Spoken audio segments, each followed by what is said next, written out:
बांदा में ज्योतिष पीठ के शंकराचार्य स्वामी अविमुक्तेश्वरानंद सरस्वती ने गाय को लेकर बड़ा बयान दिया है। उन्होंने मांग की कि गाय को केवल पशु नहीं बल्कि मां का दर्जा दिया जाए।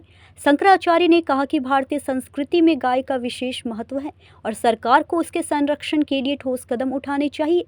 उन्होंने उत्तर प्रदेश सरकार पर निशाना साधते हुए कहा कि गौ संरक्षण को लेकर दावे तो किए जाते हैं, लेकिन जमीन पर स्थिति संतोषजनक नहीं है।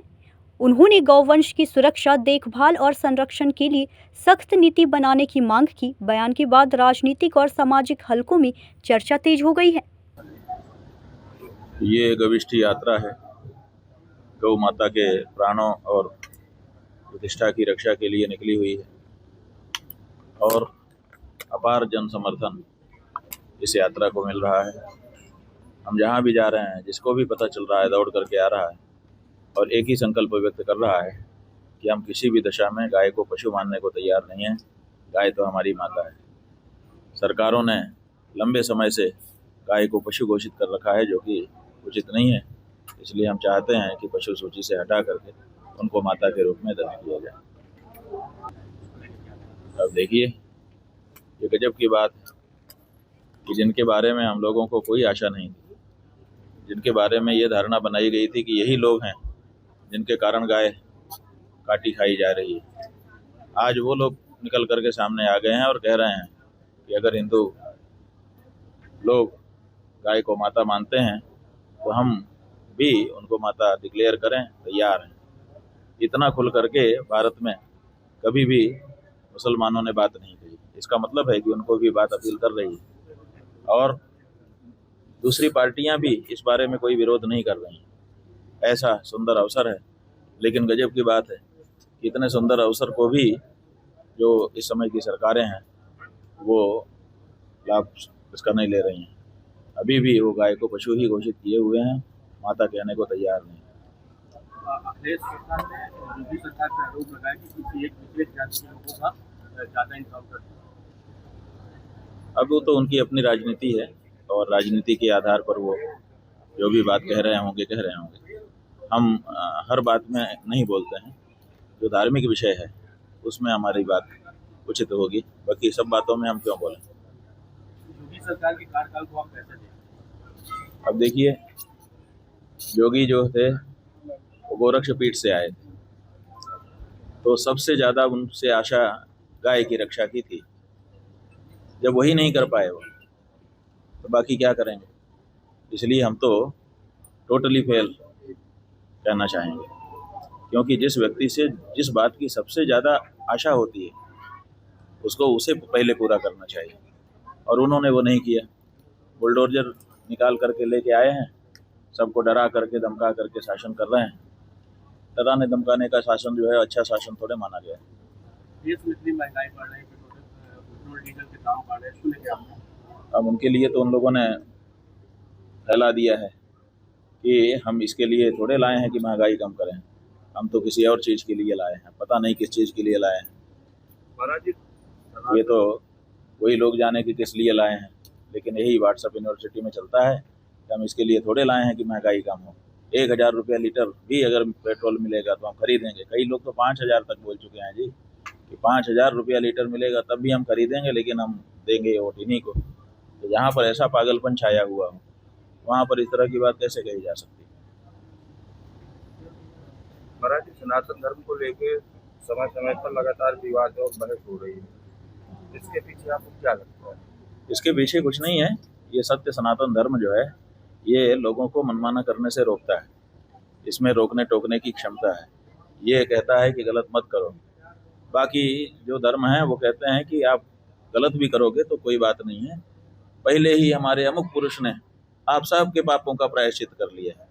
तो जब पहले ही प्रायश्चित हमारे पाप का हो गया तो हमें पाप करने में कोई दिक्कत नहीं है। तो लेकिन सनातन धर्म ये नहीं कहता है। सनातन धर्म कहता है जो करेगा सो भरेगा, इसलिए तुम ही इसके उत्तरदायी होगे।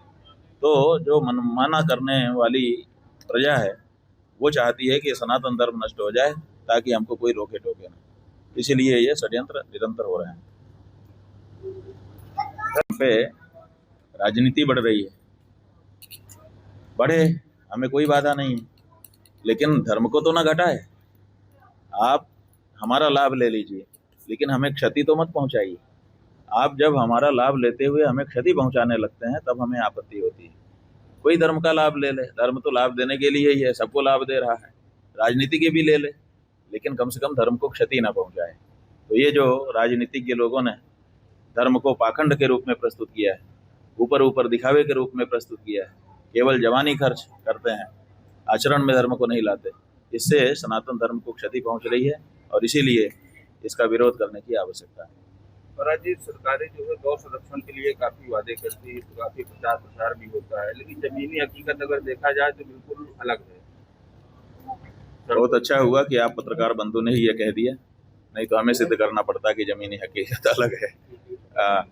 क्योंकि आपके कैमरों के सामने जब प्रदेश के मुख्यमंत्री जी आते हैं, जब उनका मंत्री आता है तो कहता है कि हमारे प्रदेश में तो कोई गाय को खरोंच भी नहीं लगा सकता, और हालत ये है कि प्रतिदिन गाय काटी जा रही है, और काटी नहीं जा रही है तो नोची जा रही है, चीथी जा रही है, तड़प तड़प के मारी जा रही है। तो जो कागजों में इस समय उत्तर प्रदेश गोलोक बना हुआ है, बहुत सुंदर, बड़े आराम से गाय रह रही है, लेकिन जब धरती पे जाओ तो हालत बहुत खराब है। ये देख करके ये पता चलता है कि सरकार जो है वो कमरों से, एयर कंडीशन कमरों से चल रही है। सरकार कभी भी धरती पे उतर करके अपनी आंखों से कुछ देख नहीं रही है, जैसा उसको कमरे में दिखा दिया जाता है वैसा ही देख रही है। और ऐसा तो नहीं हो सकता कि भनक भी ना आती हो कि असल में क्या हो रहा है। तो इससे ये पता चलता है कि सरकार की कथनी और करनी में अंतर है, कथनी अलग है, करनी अलग। महाराज जी, तो क्या होगा, धीरे धीरे जो नैतिकता है वो समाप्त होती जाएगी। अगर नैतिकता समाप्त हो गई तो क्या होगा, घर में बहन भाई सुरक्षित रहेंगे? बताइए, भाई भाई प्यार से रह सकेंगे?